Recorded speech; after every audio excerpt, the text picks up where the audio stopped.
திருமாங்கல்யம் அப்படின்றது ஒவ்வொருவருடைய குல வழக்கப்படி மாறுபடும். அதனால மஞ்சள் கிழங்குல தாலி கயிறு எப்படி மாத்துறது அப்படின்றத இந்த ஷார்ட்ஸ்ல பார்க்கலாம். அதுக்கு மஞ்சள் கிழங்கும் தாலி கயிறும் எடுத்துக்கிட்டேன்.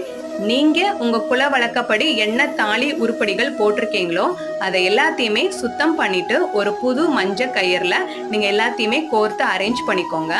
அதுக்கப்புறம் நம்ம கழுத்துல போடும்போது இடது பக்கம் வரக்கூடிய கயிறோட லென்த்து அதிகமாகவும் வலது பக்கம் வரக்கூடிய கயிறோட லென்த்து கம்மியாகவும் இருக்க மாதிரி பார்த்துக்கோங்க. இப்போ அந்த 2 கயிறுமே எடுத்து 2 முடிச்சு நல்லா டைட்டாக போட்டுக்கோங்க. முடிச்சு போட்டதுக்கு அப்புறம் பார்த்தோம் அப்படின்னா 3 கயிறா நிற்கும். அதுக்கப்புறம் எப்படி நம்ம தாலி கயிறு கோர்க்கிறது அப்படின்றத அடுத்த ஷார்ட்ஸ்ல சொல்றேன். என்னால் ஒரே ஷார்ட் வீடியோவில் தாலி கயிறு மாத்துறது போட முடியல. இந்த வீடியோ பிடிச்சிருந்தா ஒரு லைக் போடுங்க. நம்ம குணாஸ் கைவினம் சேனலை சப்ஸ்கிரைப் பண்ணிக்கோங்க. நன்றி.